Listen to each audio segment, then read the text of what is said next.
Allahu Allah, Allahu Allah, Allahu Allah, Allahu Allah.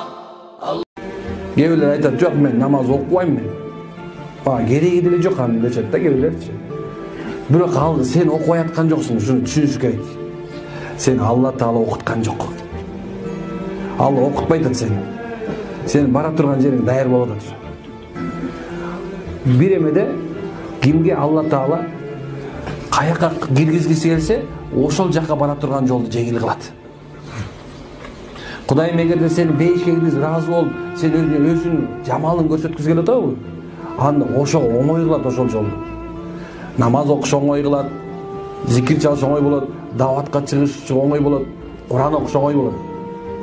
Эгерде сени Алла Таала Кудайым сактасын, бизди баардыгыбызды тозокко киргизип келсе, анда арак ичиш оңой болот, наша чегиш оңой болот, зына кылыш оңой болот, алдаш оңой болот, процент алыш оңой болот.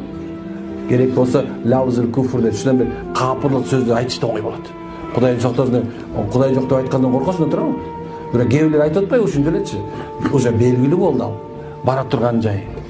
Бирок бир сонун нерсе бар десеңиз да, бул асман турат го. Асманда Алла Таала асманды жаратканда эле эмне экен бир эшик ачып койгон. Ошол эшиктин аты Тобо эшиги деп айтылат.